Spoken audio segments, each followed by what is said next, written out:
Estamos aqui para apresentar alguns resultados parciais do projeto Diagnóstico Socioterritorial para a Pessoa Idosa da cidade de São Paulo, construção de subsídios para a defesa de direitos, né? Foi um projeto que a PUC de São Paulo apresentou no edital de 2016 do Conselho Estadual do Idoso, né, do Estado de São Paulo.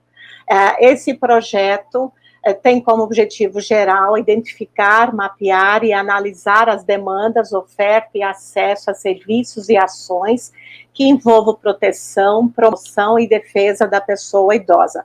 Foi apresentado pela PUC via o setor CEDEP, que é a Coordenadoria de Estudos e Desenvolvimento de Projetos Especiais, que é coordenado pela professora Silva Burelli, e nesse projeto, eu, Beltrina Cortes, estou como gestora do mesmo, né? Para falar sobre alguns resultados, principalmente a parte diagnóstico e a parte da pesquisa, nós convidamos 3 professores da PUC, a professora Mônica Carvalho, e a professora Mariana Jansi, que vão falar sobre o perfil da pessoa idosa na cidade de São Paulo, e o professor Flávio Morgado, que vai falar sobre as barreiras de acesso identificadas pelas pessoas idosas a partir de uma pesquisa que foi aplicada em janeiro, né? Eu agradeço a presença dos professores aqui da PUC e espero que vocês possam assistir e ver um pouco as condições desse panorama, né, do sociodiagnóstico da cidade de São Paulo. Mônica, eu passo a palavra para você e desde já, obrigada a vocês. Então, muito obrigada, Beltrina. Quero aproveitar aqui, inicialmente, a agradecer a Beltrina pela coordenação do projeto e agradecer também a equipe que participou dessa primeira etapa, desenvolvida nos primeiros 6 meses do projeto, que é sobre o diagnóstico da pessoa idosa na cidade de São Paulo. Então, fizeram parte da equipe, além de mim, a Mariana Jansen, que está aqui comigo, o Gustavo Coelho, que foi responsável pelo georreferenciamento dos dados que nós identificamos, o Virgílio dos Santos, a Maria Cláudia Paiva e o André Queiroz. Como é que foi feito esse diagnóstico socioterritorial? Em primeiro lugar, nós tínhamos 2 objetivos que eram referidos o primeiro deles, traçar o perfil demográfico socioeconômico da pessoa idosa na cidade de São Paulo, ou seja, caracterizar que pessoa idosa é essa de que nós estamos falando, mas mais do que isso, identificar também onde é que esta população está mais concentrada. Hoje aqui nós vamos tratar com vocês essa distribuição pelas 5 regiões da cidade de São Paulo, mas foi um objetivo da pesquisa tratar esta população idosa, observar que essa população idosa está localizada e como está localizada nos 96 distritos da cidade de São Paulo. O segundo objetivo era exatamente identificar a distribuição pelo território dos serviços públicos destinados a essa mesma pessoa idosa, porque então tratava-se de interrogar se ali onde havia maior concentração da população idosa era também onde os serviços estavam mais concentrados. Nós não vamos tratar disso agora, né, a questão dos serviços, isso vai ser algo que vai ser tratado mais especificamente pelo Flávio, mas nós vamos tratar, sim, da caracterização dessa população idosa na cidade de São Paulo. Nós tínhamos algumas premissas para tratar esse perfil. A primeira delas era que nós usaríamos bancos de dados existentes, né, ou seja, nós trabalharíamos com fontes secundárias, porque depois, numa segunda etapa, essa que o Flávio vai apresentar, nós faríamos, então, a pesquisa diretamente com a população idosa. A segunda premissa é que, como eu já disse, os dados deveriam estar desagregados para os 96 distritos da cidade de São Paulo, porque a gente sabe que é dessa maneira, ou seja, quanto mais a gente desagrega o dado, mais a gente consegue identificar a desigualdade na cidade de São Paulo, porque a cidade de São Paulo é muito grande, é muito diversa, e, portanto, se a gente opera com divisões regionais muito amplas, a gente não consegue identificar a desigualdade, as especificidades de cada uma dessas localidades na cidade de São Paulo. É claro que aqui, como as oficinas são regionais, nós reagregamos os dados pelas regiões, mas depois, a gente espera que numa publicação futura, vocês tenham acesso a essa divisão mais fina, né, na distribuição dos dados pelo território da cidade de São Paulo. E, por fim, os dados deveriam ser bem atualizados, né? Originalmente, nós deveríamos trabalhar com o censo de 2010, mas nós consideramos que esse tempo, né, já de 10 anos, não trataria ou não mostraria, não daria o retrato que nós gostaríamos de dar da pessoa idosa na cidade de São Paulo. Por isso que nós fomos atrás de outros bancos de dados. O principal deles é a pesquisa Origem e Destino, de 2017, é uma pesquisa também realizada de 10 em 10 anos, é uma pesquisa domiciliar e amostral, que significa dizer que ela trata da totalidade da população do município, não é um censo, né, então não são todos, mas ela é amostral, portanto, ela é representativa da totalidade da população da cidade de São Paulo. E aqui nós, obviamente, tratamos o recorte etário de 60 anos ou mais. Mas nós queríamos também dar um destaque para a população idosa vulnerável. Por isso, nós utilizamos o cadastro único, né? E aí, nesse caso, o cadastro único do primeiro semestre de 2020, então, bem atualizado. Para quem não sabe, o cadastro único, ele contém, né, aquela população que recebe até 3 salários mínimos e que é aquela que busca benefícios de políticas públicas de transferência de renda. Então, no nosso caso aqui também, nós trabalhamos com o recorte etário da população acima de 60 anos. E para outros dados, que nós não vamos apresentar aqui, nós utilizamos o Observa Sampa, dos dados do Observa Sampa entre 2017 e 2019. Então, vamos começar aqui na caracterização demográfica dessa população idosa, né? Se a gente pegar 2017, São Paulo tinha 11.630.222 habitantes. Dessa totalidade, 15,79% eram idosos, localizados sobretudo nas regiões sul e leste. A princípio, essa informação pode parecer um pouco diferente daquela com a qual as pessoas que estão acostumadas a trabalhar com a população idosa têm, né? Porque normalmente as pessoas sabem, né, que existe uma concentração de idosos muito grande nas regiões centrais. Então, eu gostaria de trabalhar com vocês aqui uma diferença no tratamento desta informação, né? Se a gente olhar a população da cidade de São Paulo, a gente vai perceber que as regiões mais populosas são as regiões sul e leste. Então, vamos olhar aqui, da totalidade da população do município, 34,82% estão localizados na região leste e 31,33% estão localizadas na região sul. Exatamente por isso, ali também há uma população, em termos absolutos, maior de idosos, tá certo? Ou seja, 4,95% da população do município de São Paulo idosa está localizada na região leste e 4,55% da população idosa do município de São Paulo está localizada na região sul. No entanto, existe uma diferença entre números absolutos, que é este que eu estou mostrando aqui para vocês, e a relação dessa população em relação à própria região, né? Então, se a gente olhar aqui a região central, a gente vai perceber que, embora a região central seja menos populosa, ou seja, da totalidade da população que vive na cidade de São Paulo, apenas 4,33% habitam a região central. Mas nessa região central, 1%, né, quase, portanto, 25%, é idoso. Então, ou seja, proporcionalmente à totalidade da população da região central, os idosos são em número maior, mas eles não são, em termos absolutos, não estão, em termos absolutos, mais concentrados na região central. A mesma coisa se a gente olhar a região oeste, né? A região oeste contém 9,68% da população do município, portanto, é também uma região que não é muito adensada, né, em termos absolutos. Em compensação, né, nós temos 2,29% de idosos.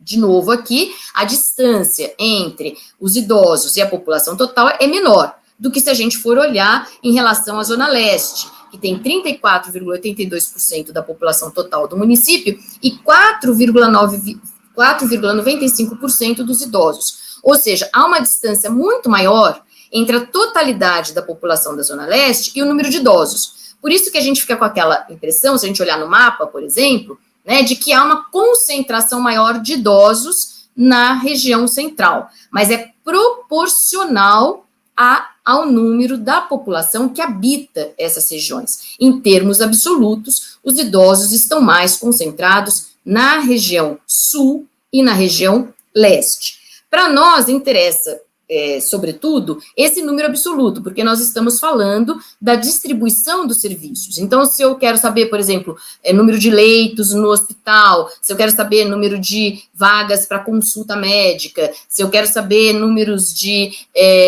quantos centros-dias deve haver, enfim, interessa um número absoluto e não essa proporcionalidade em relação à população de cada um dos distritos.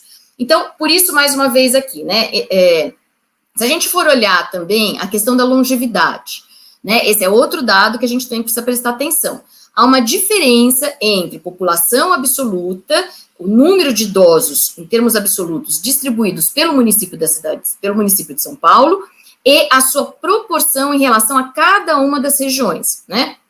Então, se a gente pegar a população do centro, mais uma vez, né, como eu mostrei, é uma região que tem menos habitantes e, no entanto, tem 1% de idosos, né? Enquanto que a região oeste também tem menos habitantes, né? E nós vimos lá que tem cerca de 2, alguma coisa de idosos, né?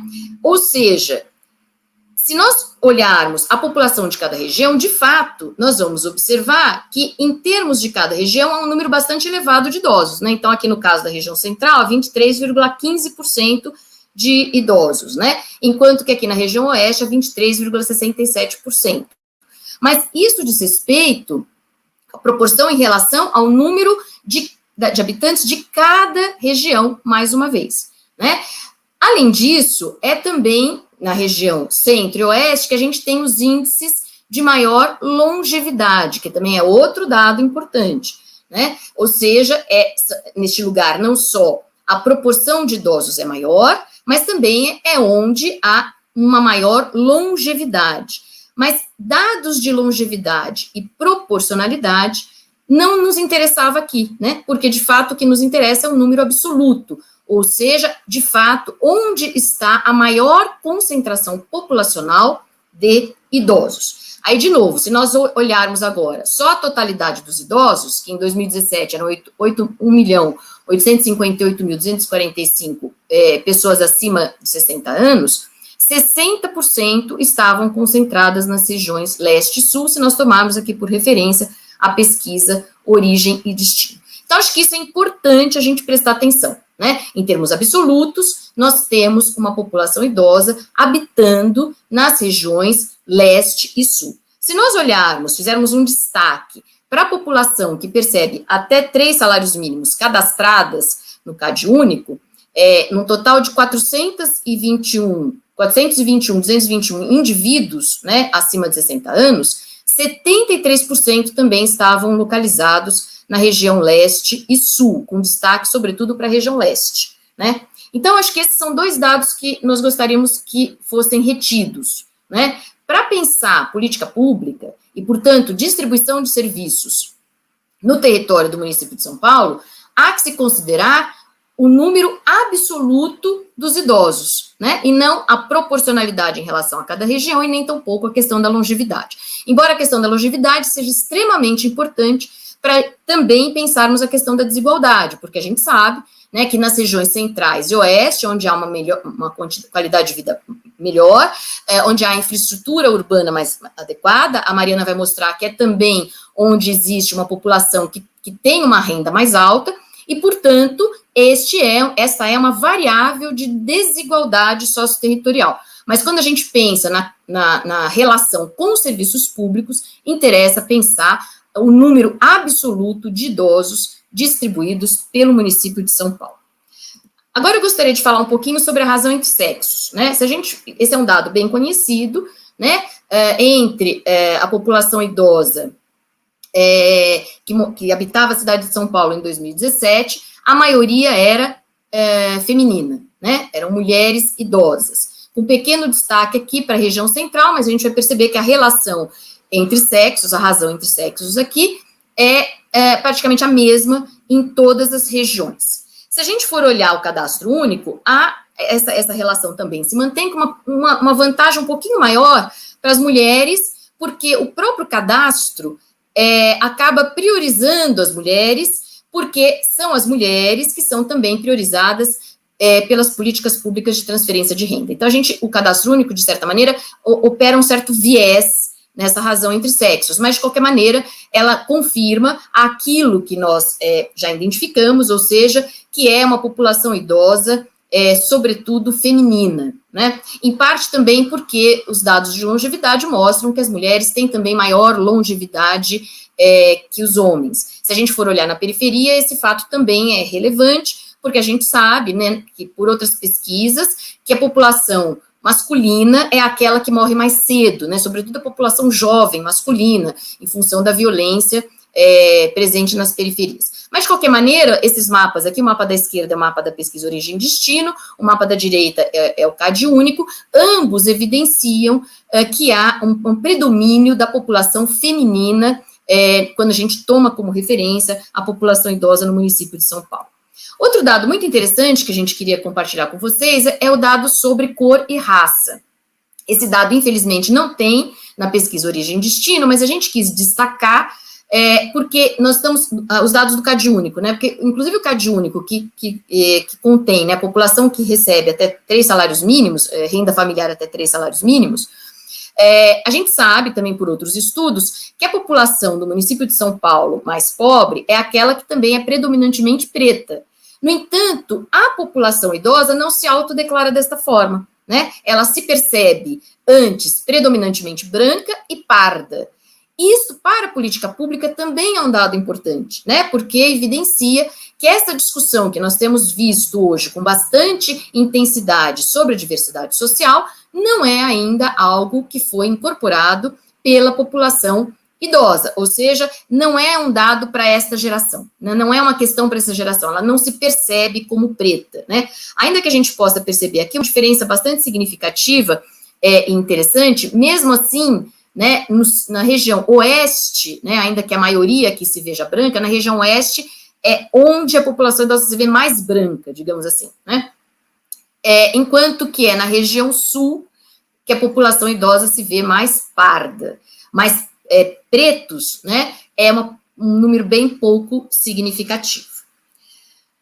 Em relação à caracterização socioeconômica, nós usamos aqui 2 indicadores importantes, o indicador de educação, que eu vou mencionar, e o indicador de trabalho, que vai ser discutido pela Mariana. Em relação à questão da educação, é muito interessante a gente perceber o quanto ele, de fato, esse indicador, de fato, expressa a desigualdade, não só regional, né, mas no âmbito da própria população idosa, né?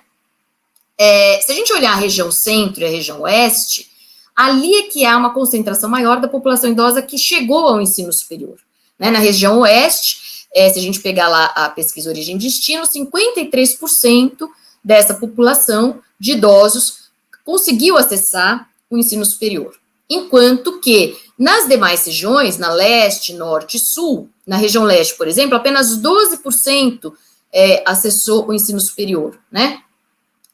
Ao contrário, nesta região leste, a maior parte fez o fundamental, o ensino fundamental, né?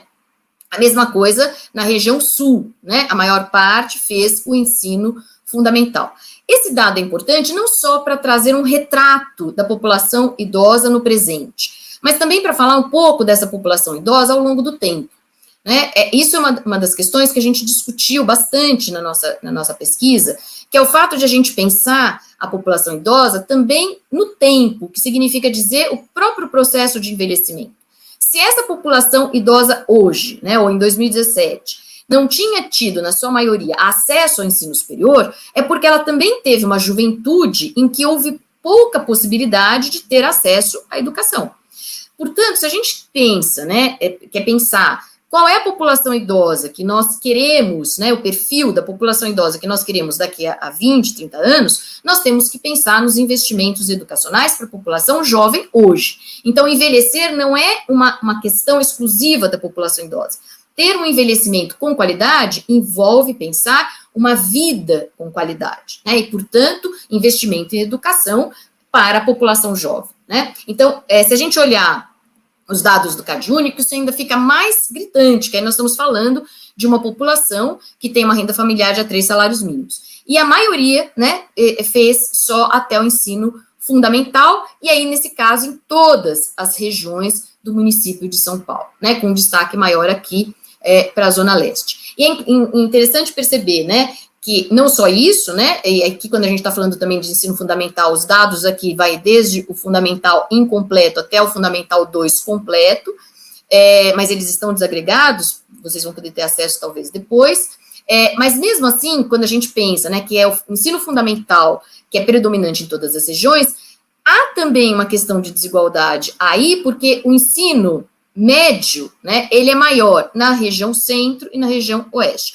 O ensino superior também, ainda que seja em número menos significativo, mas a gente percebe que também é uma disparidade regional. De qualquer maneira, né, o grau de instrução desta população idosa em 2020, da população que percebe até 3 salários mínimos, é o ensino fundamental. E se nós formos olhar os letrados, ou seja, aqueles que sabem ou não ler, esse dado não tem na pesquisa Origem e Destino, mas tem no CadÚnico, mas nós achamos importante trazer. Claro que aqui a maioria dos idosos sabem ler, mas é muito importante a gente perceber que em 2020, né, 5,79% dos idosos que habitam a região sul não sabiam ler, né, e 5,24% na região leste também não sabiam ler. Então, esse também é outro dado de desigualdade e que, portanto, chama atenção para o fato de que, além de pensar exclusivamente a população idosa, a gente tem que pensar qual é a população idosa que nós queremos ter daqui a 20, 30 anos, e para isso o investimento em educação hoje, né, nessa população mais jovem, é extremamente importante. Então, era isso, eu queria agradecer e passar, então, a palavra para a Mariana, que vai trabalhar o indicador de trabalho. Mônica, super obrigada. Enquanto eu compartilho a apresentação aqui com vocês, só queria aproveitar para destacar, acho que é bastante relevante, considerando o que a Mônica acabou de colocar, né, que da mesma forma como a gente pode ver no município de São Paulo, essa importante, talvez esperada, mas muito importante desigualdade do ponto de vista educacional, né, dentre as pessoas com mais de 60 anos, isso também vai, talvez seja óbvio, mas também se reproduzir de forma significativa do ponto de vista da renda, né. A gente considerou bastante importante incluir esse olhar nessa pesquisa, né, porque talvez esse seja um olhar que tem crescido nos últimos anos enquanto reflexão para compreender melhor quem é essa população com mais de 60 anos de idade, e que vai para além das suas características do ponto de vista das condições de saúde, e que vai impactar também no acesso aos serviços públicos e privados, que é compreender qual é a sua condição socioeconômica pensando na renda, né? E nós decidimos focar primordialmente, mais do que a compreensão da renda no seu aspecto, da renda familiar, na qual esse idoso está inserido, mas na sua renda própria, né? Existe uma questão que eu gostaria de deixar, inclusive, como uma questão de reflexão para cada uma das regiões, né, porque eu considero uma questão bastante importante, que é como é que a gente vê a própria questão da chamada razão de dependência, né? A razão de dependência é uma característica bem clássica de reflexão, né, do quanto as crianças e os idosos dependem, principalmente do ponto de vista da renda das pessoas adultas, principalmente da população economicamente ativa, né. E uma questão que eu acho bastante importante de destacar é que a razão de dependência, principalmente no recorte da razão de dependência dos idosos, né, ou seja, a proporção entre idosos e adultos, né, vem mudando muito, claro, por uma questão de aumento da longevidade, né, que a Mônica já citou. A gente tem uma proporção crescente de idosos frente à população adulta, no município de São Paulo, né, o que é bastante importante. Porém, por outro lado, a razão de dependência vista no seu sentido tradicional, né, quer dizer que isso é potencialmente um problema, né, ou um desafio, porque tem cada vez mais idosos dependendo da renda dos adultos, né. O que a gente vai perceber nessa pesquisa é que, na verdade, a discussão não é tão simples assim, né, porque, na verdade, as pessoas acima de 60 anos de idade são, em muitas das famílias, não só uma renda muito importante, mas em vários casos a renda mais importante das famílias. Principalmente quando a gente está falando das famílias com menor renda, né? Então, eu queria deixar isso, inclusive, como uma provocação, né? Porque ao falar da razão de dependência, ao se tratar, por exemplo, da reforma da Previdência nos últimos anos, e o quanto isso era um desafio econômico, por considerar que a quantidade crescente de idosos dependentes dos adultos no mercado de trabalho gera um problema, né? Eu queria deixar como provocação o fato de que, na verdade, para grande parte das famílias no Brasil, e a gente consegue ver isso, inclusive, no município de São Paulo, né, a renda dos idosos, quer seja pela manutenção no mercado de trabalho, porque sim, a gente tem um contingente cada vez maior de pessoas com mais de 60 anos de idade que continua no mercado de trabalho, quanto por conta da renda da aposentadoria, né? Então, só queria deixar isso como uma reflexão, talvez a razão de dependência no sentido clássico esteja passando por um processo de inversão, né, no qual, pelo menos para parte importante das famílias, a dependência de forma crescente na verdade, dos adultos frente à renda dos idosos, né? Então, isso é uma questão de reflexão bastante importante, porque gera uma mudança significativa de como se pensa, na verdade, os desafios socioeconômicos e a condição de vida dos idosos e dos seus familiares, né? Como a gente decidiu, então, focar na renda própria, né, na compreensão de onde vem a renda desses idosos, dessas pessoas com mais de 60 anos de idade, no município de São Paulo, né, a gente queria destacar um pouco como é que isso se distribui nas regiões, né.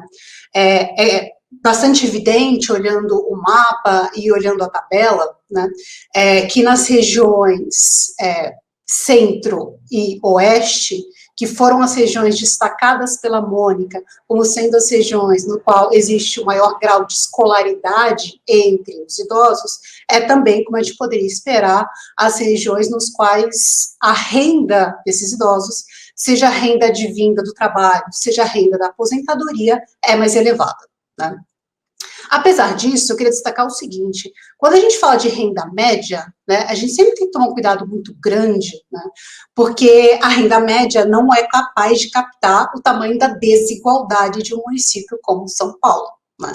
E a gente tem uma desigualdade bastante importante. Então, só para destacar para vocês, 56% dos idosos têm, na verdade, uma renda mensal de até R$2.000, e 76% dos idosos têm uma renda mensal de até R$3.000, né? O que é um valor muito mais baixo do que, por exemplo, se a gente pegar na Zona Oeste, a gente vai ter um distrito como o distrito de Pinheiros, no qual a renda média das pessoas acima de 60 anos é de mais de R$7.200, né? Então, é sempre importante a gente pensar o quanto a renda, como ela se distribui nessa população, né, mas não perdendo de vista, né, que São Paulo é uma cidade extremamente desigual, né. Na pesquisa Origem e Destino, a gente consegue ver a renda própria dos idosos, considerando ela tendo como fonte tanto o trabalho quanto a aposentadoria.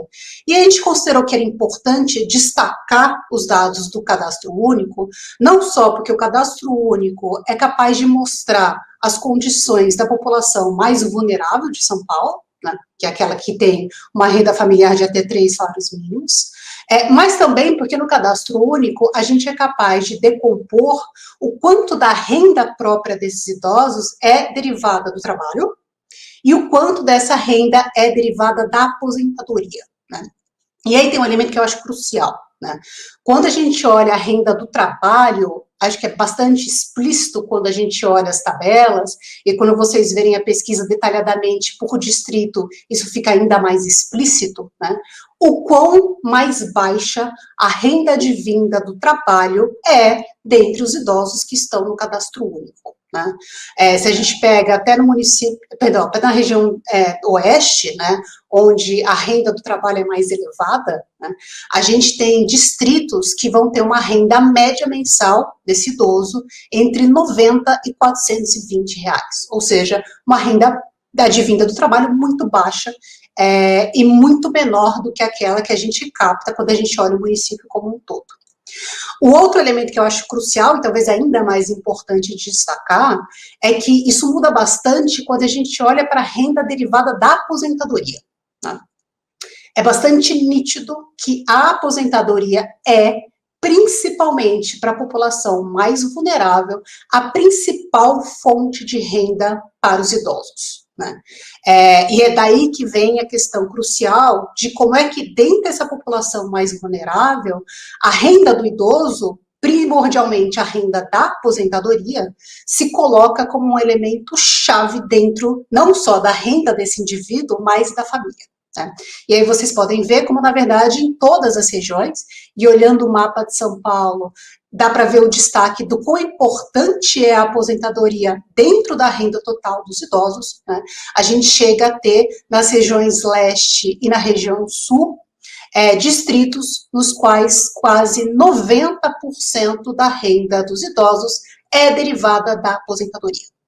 O que mostra o papel chave que a aposentadoria tem na renda desses idosos e o quão importante é a reflexão sobre os impactos de reforma previdenciária, de potencial desvinculação da aposentadoria com relação ao salário mínimo, quando a gente pensa nas condições de vida dessa parcela da população. E aí, acho que é muito importante destacar, para além da questão do quanto se ganha, né, é que em condições se obtém essa renda, né? Ou seja, quais são as condições de atividade das pessoas com mais de 60 anos no município de São Paulo, né? Acho que dá para vocês verem pela tabela e pelo gráfico, né? Em todas as regiões de São Paulo, mais de metade dos idosos tem como principal fonte de renda a aposentadoria, né? O que a gente viu no cadastro único também ocorre nos dados olhando o município como um todo. Essas são informações a partir da pesquisa Origem e Destino. Tá? Então, mesmo na região central, né, onde a proporção é a mais baixa, metade das pessoas com mais de 60 anos tem como condição de atividade a aposentadoria, né? Mas é importante destacar que nas regiões centro e oeste, que são justamente aquelas regiões nas quais há uma maior escolaridade, são também as regiões nas quais há uma maior proporção de pessoas com mais de 60 anos com trabalho regular. Né? O que diz muito sobre a importância da escolaridade para a permanência da pessoa no mercado de trabalho e que tipo de condições de mercado de trabalho são essas. Né? Por outro lado, acho que cabe destacar o fato de que existem pessoas com mais de 60 anos que vão ter como condição de atividade adquirir alguma renda por meio de bico. Né? Embora possa parecer um número relativamente baixo, eu gostaria de destacar a região leste, né, onde 6,6% dos idosos declaram que obtêm renda via bico, né, e há uma diferença enorme dentro de cada uma das regiões quando a gente olha os distritos. Né? Então, olhando do ponto de vista distrital, por exemplo, eu destaco para vocês, na Zona Leste, como em São Rafael, 20%, e em Parque do Carmo, 16% dos idosos têm como condição de atividade para obter renda fazer bico. Né? Eu acho que isso é bastante importante para a gente compreender como é que esse idoso obtém renda para sua sobrevivência. E aí, pensando ainda do tipo de inserção que ele tem no mercado de trabalho, o tipo de ocupação para as pessoas que trabalham, né? Então, se metade delas, mesmo olhando São Paulo como um todo, no mínimo metade, obtém a sua renda via aposentadoria ou pensão, para aquelas que estão inseridas no mercado de trabalho, é importante olhar que tipo de ocupação as pessoas têm, né? E, de novo, acho que reforça o que a gente vem colocando desde a caracterização da Mônica do ponto de vista educacional, nas zonas centrais e oeste, os tipos de ocupação são ocupações que pagam melhor e que são mais valorizadas socialmente, né? Que são, na zona central e oeste, profissionais das ciências e das artes e dirigentes, seja do setor público, seja do setor privado, né? Enquanto nas regiões norte, sul e leste, né, a principal forma de ocupação são trabalhadores do setor de serviços. Tá? E fechando, né, é importante colocar a questão do vínculo empregatício, né? Se a gente considera um contexto do Brasil, no qual a gente passou recentemente por uma série de reformas trabalhistas, né, e que a gente ainda está vendo o impacto dessas reformas, e obviamente agravado pelos efeitos da pandemia, que a gente ainda vive, continua vivendo, né, é importante considerar qual é o vínculo empregatício que as pessoas com mais de 60 anos têm no mercado de trabalho. Né? E, de novo, perceber, né, que tende a ser mais precário esse vínculo, né, nas regiões norte, sul e leste, né, onde a gente tem uma grande proporção de idosos que tem como vínculo empregatício a condição de autônomo, né, enquanto, de outro lado, na região oeste, se destaca empregadores e profissionais liberais, e na região central, funcionários públicos e profissionais liberais. Tá? Então, a gente vê se reproduzindo nas condições de renda, seja da aposentadoria, seja do trabalho, e no tipo de inserção no mercado de trabalho, né, os mesmos desafios que são postos desde o início de um processo educacional para esses idosos. Né? E isso coloca um desafio bastante importante, eu diria, do ponto de vista da oferta de serviços, né? Seja serviço educacional, de saúde, seja serviço de recolocação profissional, né? Que é nas regiões, talvez, com maior precariedade da condição de trabalho e de renda, né? Onde é mais importante que esses serviços estejam presentes. Tá? Bom, eu fecho aqui esse panorama geral, né, do ponto de vista da inserção do idoso e de quem é essa caracterização inicial da pessoa com mais de 60 anos no município de São Paulo, e passo a palavra agora para o Flávio para dar continuidade a essa discussão.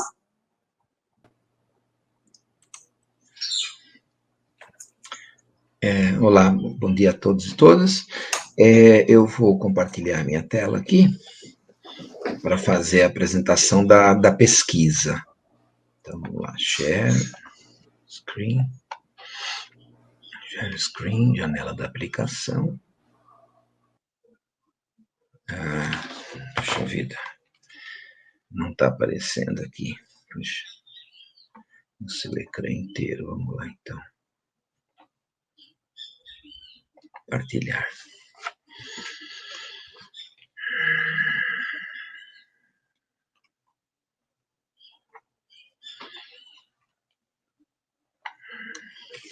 Bom, então, a pesquisa de percepção dos idosos e de idosos usuários dos serviços sobre envelhecimento e sobre as barreiras existentes no âmbito dos serviços, do território e da família.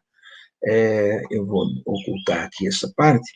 Então, a equipe responsável, né, a Beltrina, que está coordenando agora os trabalhos, eu, a professora Suzana, e os pesquisadores do CEDEP, o Virgílio e o André. E o estudo ele é com pessoas idosas, com superior, né, 60 a mais, usuárias ou beneficiárias ou não de serviços públicos e membros de organizações representativas ou de defesa de direitos e do controle social nos níveis municipal e estadual. Foram 1.048 respondentes do questionário, sendo 1.009 idosos, né, 60% deles cadastrados no CadÚnico, e 39 são membros de organizações representativas. Foi feito na cidade de São Paulo, de 13 a 24 de janeiro de 2021. O questionário quantitativo, né, foi feito online e uma parte também entrevistas por telefone. A pesquisa foi perguntada se a pessoa precisaria de ajuda, e o que aconteceu foi que 66%, todos os dados que a gente vai mostrar aqui são em porcentagem, então 66% dos idosos responderam sozinho, né, diziam que iam responder sozinho, e 34% com a ajuda de outra pessoa. Os dados estão em porcentagem, mas como foram 1.009 questionários, eu faço sempre, às vezes, a continha. Quantas pessoas são? Eu multiplico por 10 aqui, né? 66%, 660 pessoas, 660 idosos aí. Quando a gente pega esse mesmo dado, né, aberto por faixa etária, né, dá para ver que a faixa etária de 60 a 69 é maior autonomia para responder sozinho, né, 77% contra 23% com a ajuda de alguma outra pessoa. Né, à medida que vai avançando na idade, essa autonomia vai decaindo, então de 70 a 79 dá 42, e 80 anos ou mais, só 19 responderam sozinhos. Quando se faz por escolaridade, também existe uma inversa aí, né, que os níveis mais baixos de escolaridade, analfabeto, alfabetizado, 18% só responderam sozinho, e vai aumentando, né, de 38 até chegar na pós-graduação completa, que todos responderam sozinhos, né, mesmo superior completo, provavelmente não só em função de grau de escolaridade, mas de algum outro problema, né. O perfil da amostra é uma coisa interessante, os dados demográficos, principalmente, eles são coerentes com os dados do diagnóstico, então a amostra foi bem coletada, e eles apresentam aí uma aderência bastante grande com o que foi apresentado até então pela Mônica e pela Mariana, e isso é uma coisa importante. Mas mesmo assim, né, confirma lá, né, aqui nesse caso, 73% foram femininos, né, gênero feminino, a idade prevalente é de 60 a 69 anos, né, 72% de 60 a 69 anos, a faixa, né, de renda, né, indicando aí a classe, né, deu, né, uma predominância aí da classe C, 55%, e uma predominância também da raça branca, daqueles mesmos motivos que a Mônica já tinha conversado, e entre pardos 27, pretos 16, que daria 43% de negros. A região da cidade, até porque foi dividida em função da população, 45% da leste, né, a sul é a segunda com 20, seguida pela norte, oeste e centro. E a escolaridade, temos aí uma maioria, né, que compondo as faixas de fundamental 1 incompleto até o médio incompleto, né, dando 52%. O médio completo e superior é uma faixa que é a maior, né, isoladamente, dão 28% da amostra.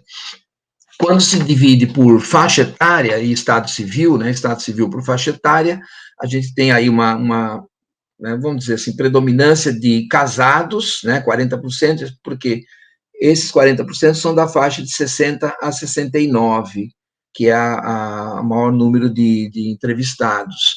E então, esses 40%. Agora, tem entre os viúvos, a faixa etária de 80 anos ou mais, ela tem 70% de viúvos.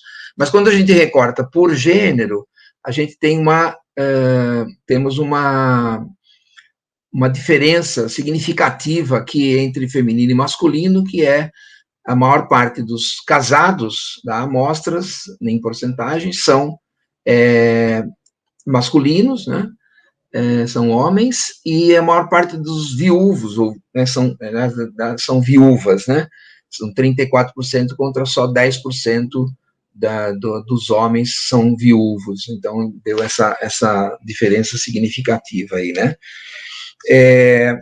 Em relação a com quem mora, né, tem a maior parte aí mora com outras pessoas, 77% aqui na faixa que tem maior número de pessoas, e quando se divide isso por zona, né, por região da cidade, temos aí um predomínio do centro, com 42% vivendo sozinho, né, e a zona oeste com 33%, né, e as outras regiões, né, na cidade como um todo, 21% vivem sozinhos e 79% com outras pessoas.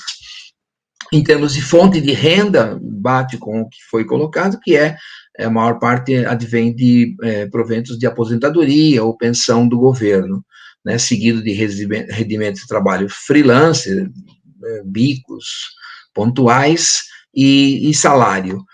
Renda domiciliar, de fato, a maioria aqui é de 710,01 até 1.700, e de 1.700 a 3.000, que lá pizza, né, que eu mostrei lá sobre classe, dá a classe C aqui, né, C1, C2, sobre as percepções sobre envelhecimento. A gente tem uma coisa interessante aqui na amostra, que é o seguinte, uma das perguntas foi se a pessoa se considera idosa, né, idosa ou idoso. Então, deu, assim, que sim, né, é lógico, a diferença de percepção nas faixas etárias, né, 50% aqui, a cinzinha é 60 a 69, o cinza. 50% das pessoas nessa faixa etária se reconhecem idosos, né, e lógico, 50% não. E essa percepção, né, de se considerar idoso, ela vai aumentando até a faixa de 80 a mais, que 93% se consideram idosos, e, lógico, o complemento não. Agora, foi perguntado também qual a idade, né, que uma pessoa pode ser considerada idosa. E aí, realmente, o que aconteceu? A idade mais citada foi 60 anos, né? Mas ela também tem uma divergência por faixa etária, né? A idade de 60 anos foi muito mais citada, né, 48%, na faixa de 80 a mais, 66 a 70, então, assim, existe essa ideia de que a percepção de estar idoso, ela é diretamente proporcional também ao avanço ao aumento da idade. Em relação à condição de saúde, a maior parte do pessoal se considera aí numa saúde boa, né, sem grandes problemas, raramente precisando de cuidados, embora, lógico, nesse grupo, 80 a mais são os que menos se percebem com saúde, e alguns com alguns problemas, precisando de algum cuidado com frequência, já está bastante equilibrado e evidente, né, não estar bem de saúde, a percepção aqui é muito maior, né, quando se tem 80 a mais. Em relação à condição física de mobilidade, mais ou menos também se repete essa ideia, né? Movimento com grande facilidade, na faixa de 60 anos a 69, 83% estão com boa mobilidade e condição física. E aí, movimento com alguma dificuldade já vai aparecendo 50% na 80 a mais, e quando tem muita dificuldade, 13% aí dos idosos com 80 a mais tem essa dificuldade. Em relação foi feita uma pergunta, a necessidade de auxílio para atividades do dia a dia. Então, assim, aqui é bem claro essa questão, né? Sempre sozinho, né, aparece para cuidados pessoais, né, a maior parte, né, 90% faz sozinho aí, tomar banho, se vestir, se alimentar, etc. E tomar remédios também, 80% diz que não precisam de ajuda. Aí uma pequena parte aqui, nesses dois casos, principalmente, que são individuais, né, e para o próprio idoso, às vezes com a ajuda de outra pessoa, às vezes sozinho, né. Quando precisa sacar dinheiro no banco, 62% fazem sozinho e alguns com ajuda, né? E tem duas opções, que é a cinza e essa amarela aqui, que é sempre com a ajuda de outra pessoa, mas comigo junto, ou sempre outra pessoa faz por mim e eu não participo. Evidente que esse amarelinho não tem nas duas primeiras, porque a pessoa precisaria participar, né? Claro. Mas quando precisa agendar consultas, fazer compras, então esses dados estão bem detalhados e posteriormente, né, haverá o acesso deles por região, por distrito, a gente tem, né, um dado bem desagregado. A necessidade para auxílio para as atividades do dia a dia, como diz, varia por faixa etária também, né, ou seja, a capacidade de fazer sempre sozinho, ela vai diminuindo a autonomia. Então, por exemplo, tomar remédios vai desde 80%, que é a média, né, total, 86 a 69, 71, 33, e assim com as outras atividades do dia a dia também, divididos por faixa etária, vocês poderão olhar mais detalhadamente. Em relação a percepções sobre o envelhecimento, ainda tem assim, quem que ajuda quando a pessoa precisa, né? Aqueles que precisam de ajuda, deu uma maioria aí para a tal da família nuclear, né? O filho, netos, sobrinhos, e e a segunda maior ocorrência para esposo, companheiro, namorado. E aí também, né, precisar de ajuda deu 67% na população, na amostra como um todo, e 61, 82 e 89, né, vai crescendo à medida que a faixa etária vai aumentando. A gente perguntou também na pesquisa sobre, lá pensando em barreiras, as dificuldades que os idosos têm no território para andar, circular pela cidade. Então, foram elencadas diversas possibilidades, né, que dificultam esse andar, esse circular pela cidade, né, explorar o território. Então, deu maus tratos, foi o que deu o maior índice de nunca acontece.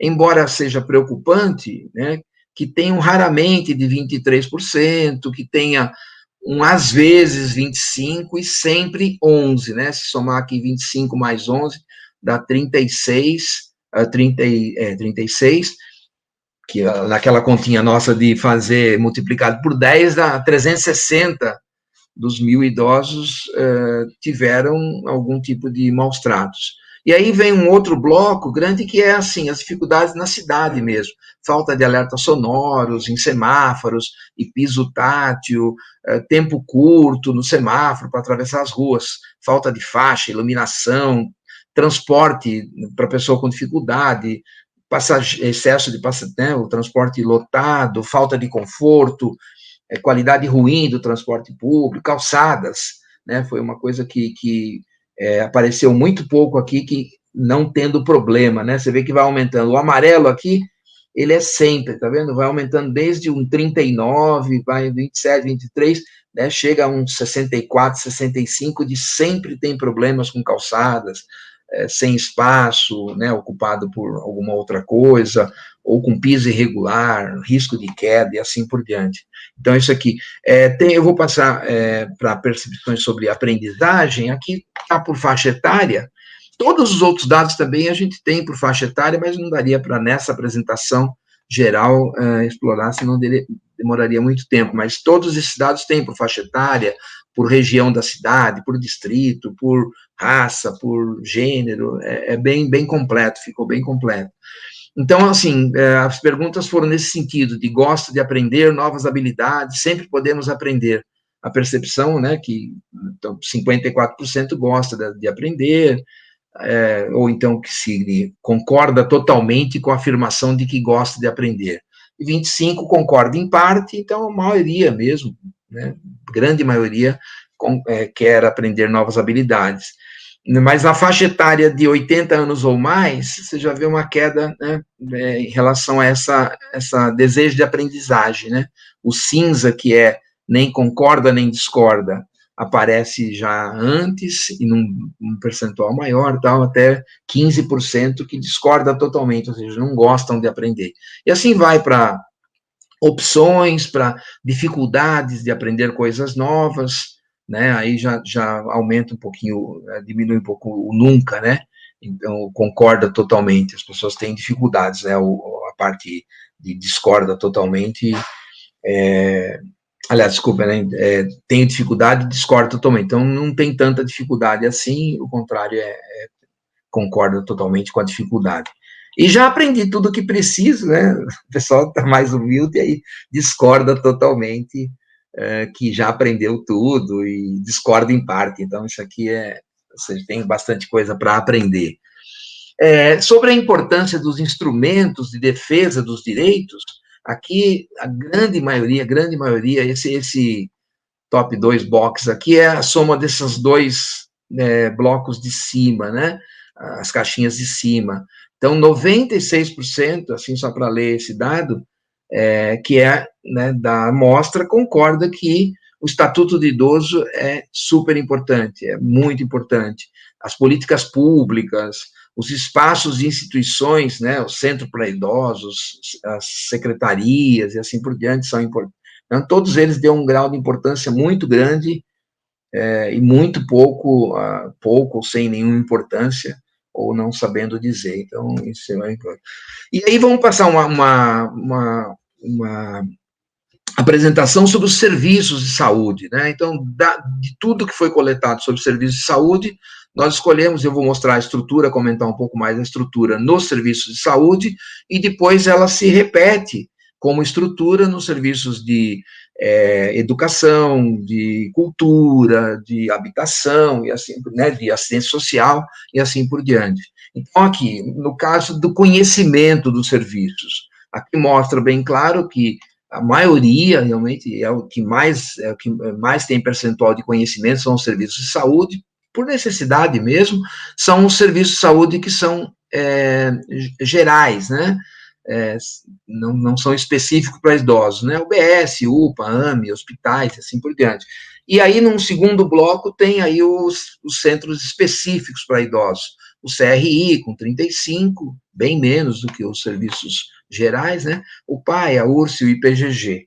E aí também foi perguntado sobre, tá bom, conhece, mas usa, né? Já usou e não usa mais, ou usa raramente ou nunca usa. Então, aqui, o azulzinho mais claro é o usuário, né? O azulzinho mais escuro já usou, mas não usa mais. É uma coisa que tem que ser investigado, por que não usa, tem uma pergunta só para isso, por que não usa mais, né, se já usou, e se usa pouco. Então, em saúde, aí esse bloco aqui é bem determinado, bem claro, né, 77% a maior utilização é para UBS, né, em segundo vem o hospital municipal ou estadual, público, e 52% para UPA e AME 55%, né, então tem essa questão do uso, né, e muito poucos não usam, né, nessa ordem. Mas quando se pega os serviços específicos para idosos, você tem aí uma utilização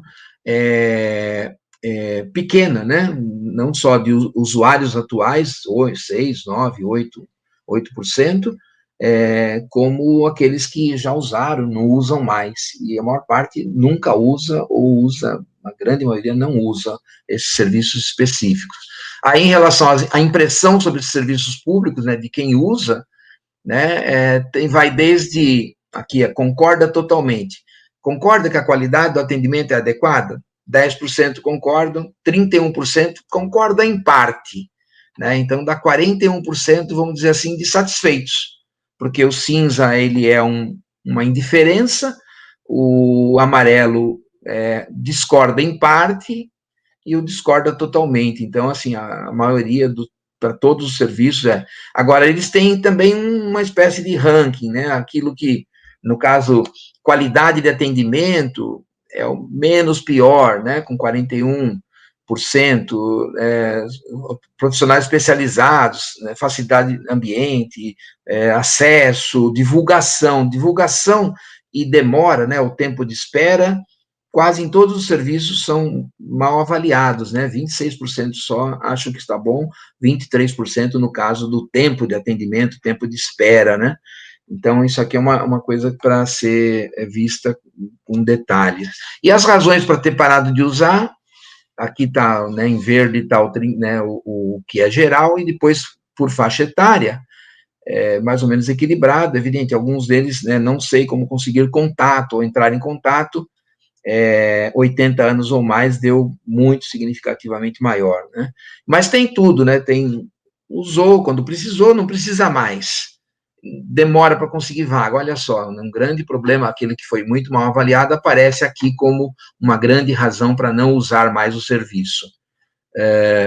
Nunca precisou, e usa outros serviços, não conhece, não sabe como conseguir contato, localização ruim, não oferece o serviço ou o atendimento que eu preciso. Como eu disse, eu me detive um pouco mais nessa estrutura, né, para descrever aí os serviços de saúde, avaliar, e os outros seguirão mais ou menos a mesma estrutura, eu passaria com um pouco mais de agilidade.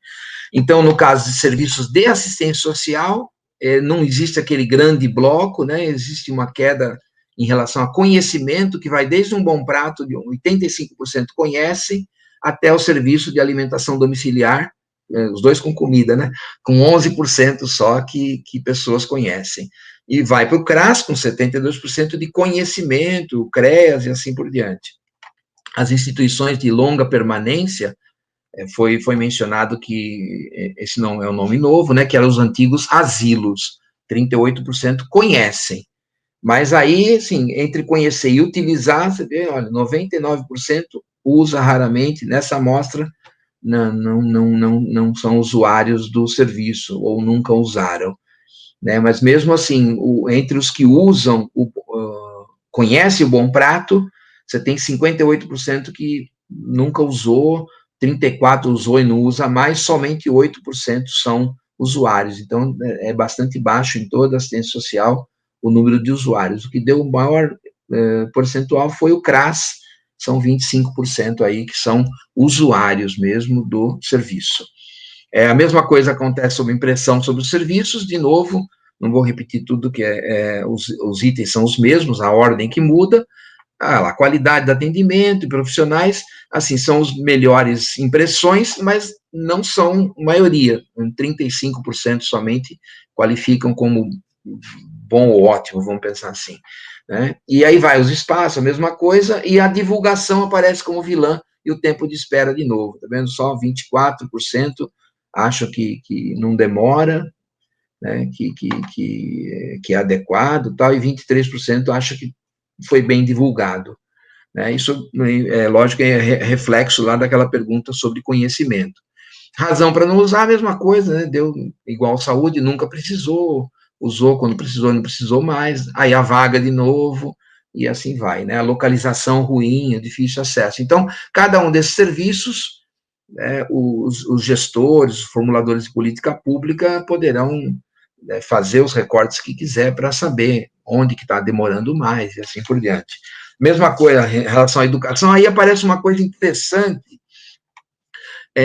que em educação apareceu um item nenhum, né? Ou seja, diferente de saúde e assistência social, teve 13%, aqui podia ser mais de uma resposta, claro, né?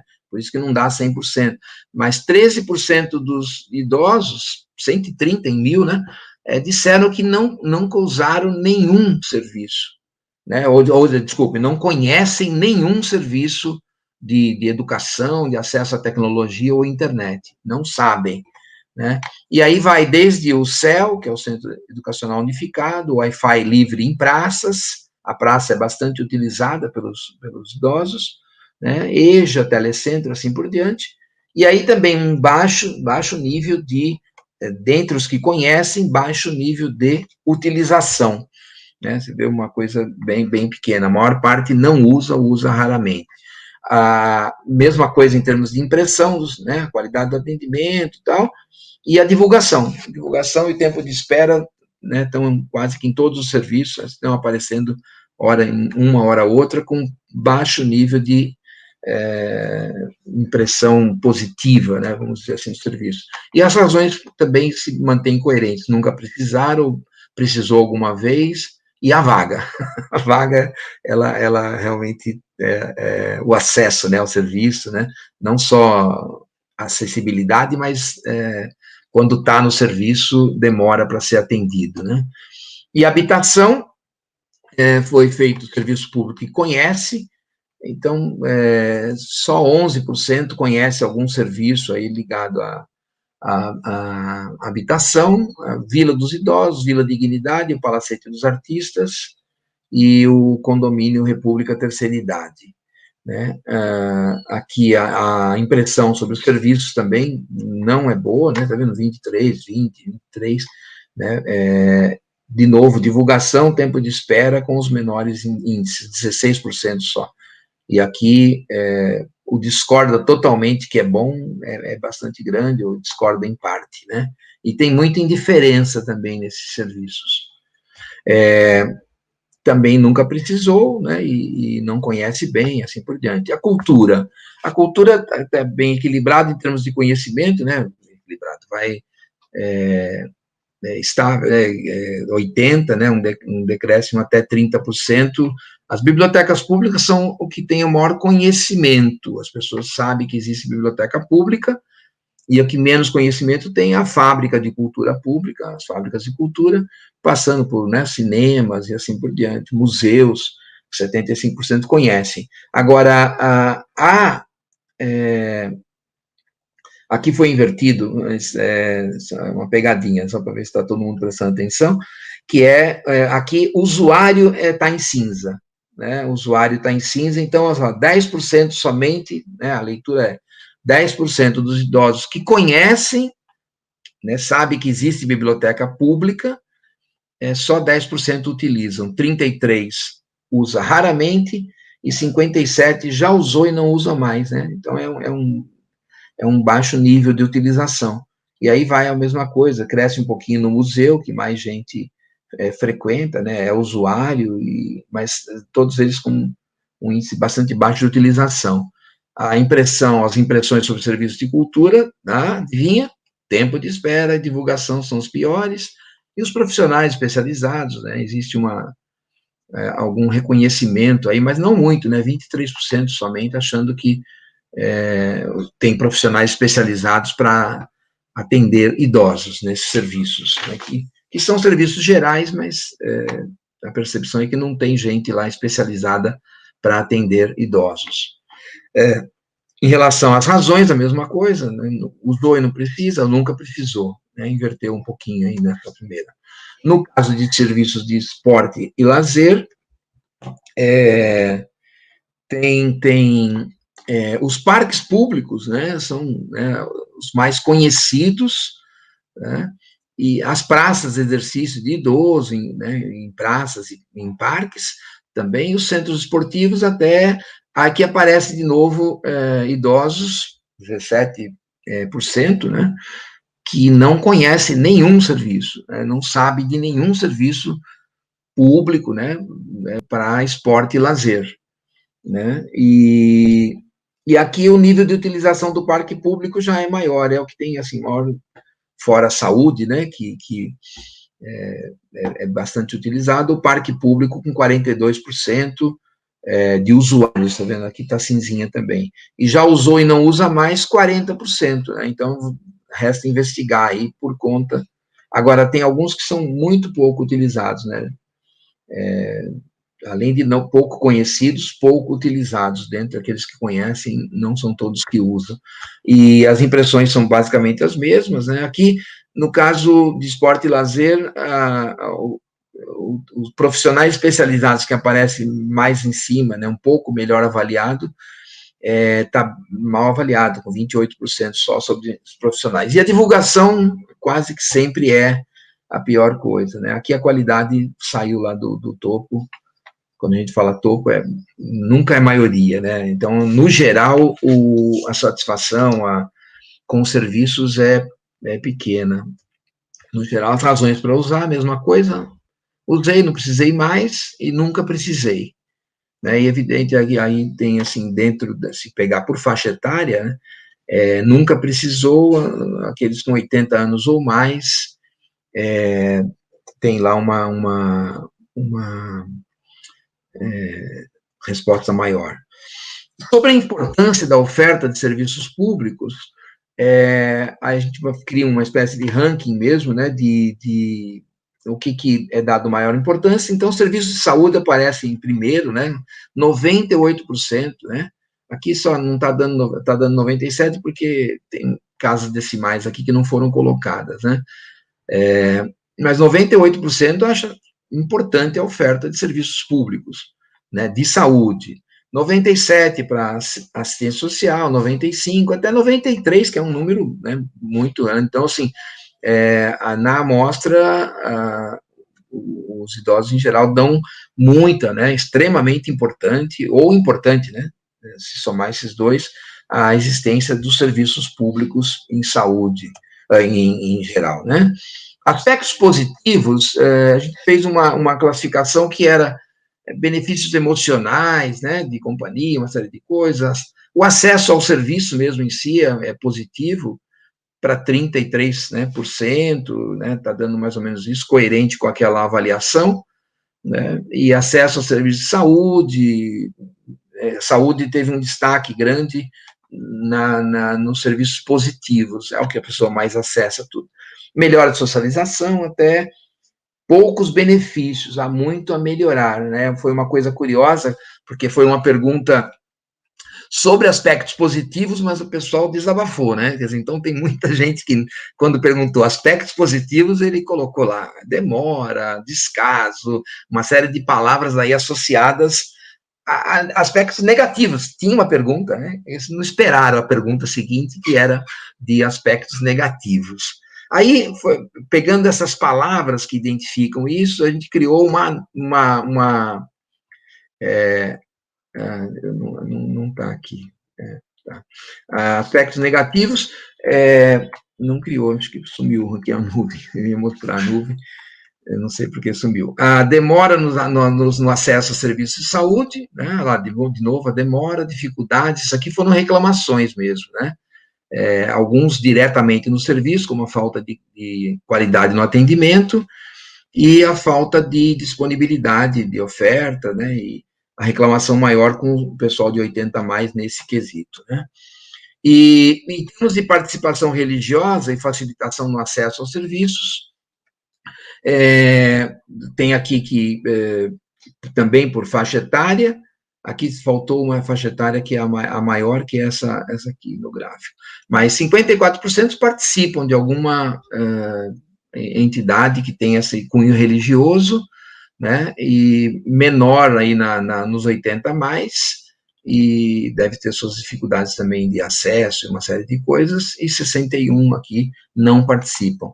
E aí, quando se pergunta quais serviços que consegue acesso com auxílio da prática religiosa, a maior parte, a maioria, não tem nenhum acesso facilitado por participar dessa prática religiosa, né, em média 60% a 65%, e aí está dividido também, a maior parte assistência social e educação, tal, e pouco em serviços de cultura, né. Em relação à tecnologia, internet, aplicativo, já que faz parte do projeto um aplicativo, foi perguntado também que recursos que as pessoas possuíam, né, ou seja, a maior parte, né, 79% em média e tal, tem o celular ou o smartphone com internet, passa por um bloco menor aí de Smart TV, acessa, né, acessando YouTube, Netflix, o computador, celular sem internet, ainda tem, né, bastante pessoas que fizeram isso, essa opção, tablet ou nenhum acesso, nenhum recurso de tecnologia. E aqui, 80 anos ou mais, que acessa a internet, vai desde, né, a amostra tem 79, os 80 anos ou mais, só metade desse que acessam, né, 37% acessam a internet. E o recurso, majoritariamente grande, é com celular, ou com computador, com Smart TV, tablet e outros, né, sei lá, talvez algum relógio, alguma geladeira aí conectada à internet, assim por diante. A gente perguntou também sobre a facilidade de baixar, instalar e utilizar aplicativos. Então, assim, existe aí uma coisa de muito fácil ou fácil, né, na faixa de 46, 51, né, vai diminuindo com o aumento da faixa etária, né, à medida que vai aumentando a faixa etária, vai diminuindo essa percepção de que é fácil utilizar, né, e aí foi perguntado se utiliza, né, né? Baixar e instalar é uma coisa, utilizar, depois tem toda uma conversa com o próprio aplicativo, né, uma coisa é instalar, outra coisa é conversar com o aplicativo, né, lidar com ele. Aí você tem muito fácil ou fácil, também assim, decrescendo em função do aumento da faixa etária. Metade da amostra né, utiliza esses aplicativos, mas são 53 na maior faixa, 38 e 30. Né, e tem aí uma parte que nunca fez, nunca usou, né, nunca utilizou. E aí, sim, aí a gente perguntou sobre o conceito e a intenção de uso do aplicativo que vai ser desenvolvido e vai ser entregue lá no final da pesquisa, no final do projeto. Então, consideram interessante, a maior parte considera interessante, você pegar lá muito interessante, um pouco interessante, dá 85, 87, menos, né, na faixa etária de 80 anos ou mais, né, que acham interessante, eles acham as coisas nem tanto interessantes, são indiferentes, pouco ou totalmente desinteressante. E aí a gente pergunta logo em seguida, tá, você acha interessante, mas você usaria? Né? Então aí deu, né, no total, 45% com certeza usaria. 31% provavelmente usaria. Dá 76% de uso, é bom. Alguns não sabem ainda, mas vão ver, né? 16% vai ver ainda. E aí, 4% e 4% provavelmente não usaria, e com certeza, né, definitivamente não usaria. Então, assim, mesmo na faixa etária de 80 anos ou mais, você tem 56% de pessoas aí que não só tem interesse, né, com 67%, acha interessante, mas usaria. Então, e tem alguns a serem conquistados, que não sabem se usaria ou não, se for muito bom, provavelmente vai usar, né? Então é isso, eu queria agradecer aí a oportunidade e mais materiais serão disponibilizados para análises. Obrigada, Flávio. Bom, vocês tiveram um pouco aí a noção, né, de duas etapas que compõem esse projeto, do diagnóstico e da pesquisa de campo. Mas o projeto, né, ele tem outras etapas, né? O Flávio já anunciou aí uma delas, que é aplicativo de serviços, mas nós estamos neste momento, no final de fevereiro, e todo em março, fazendo encontros públicos por região, né? Então, nós vamos fazer dia 25 agora de fevereiro, região leste, dia 4 de março, região centro, dia 11 de março, região oeste, dia 18 de março, região norte, e a última região no dia 25/3, que é a região sul. Nesses encontros públicos descentralizados, que são dirigidos para as lideranças locais, né, então, desde conselheiros, representantes de movimentos que atuam com idosos, a gente vai levar parte da pesquisa, essa avaliação do serviço, né, já por região, né, para que as pessoas, nesses encontros, possam elaborar uma pauta de prioridades e, ao mesmo tempo, também apontar possíveis soluções para as barreiras encontradas em relação ao acesso a serviço, tá? Então, depois desses encontros públicos que terminarão agora em março, nós estamos também, nesse momento, desenvolvendo um aplicativo que será lançado no final de junho, que é no encerramento do projeto, esse aplicativo para celular, onde vai concentrar todos os serviços públicos dirigidos à pessoa idosa em um só lugar, né? Por isso, uma pergunta que nós fizemos sobre o uso e a facilidade de baixar ou não, de utilizar o aplicativo, tá? Depois, a outra etapa será de oficina de capacitação, dirigida para os conselheiros atuais, como também os candidatos a conselheiros e algumas lideranças. Nessas oficinas, a gente vai passar todas o que a gente levantou, né, a fim de subsidiá-los para ter um maior controle social. E, ao final, o seminário final, possivelmente na última semana de junho, ainda a gente está definindo, que será aberto a toda a sociedade de São Paulo, onde a gente apresentará os resultados gerais e também a metodologia, com o objetivo também de que outros municípios possam replicar esse projeto chamado Diagnóstico Socioterritorial para a Pessoa Idosa. No caso, nós tomamos a cidade, o município de São Paulo como um laboratório, né?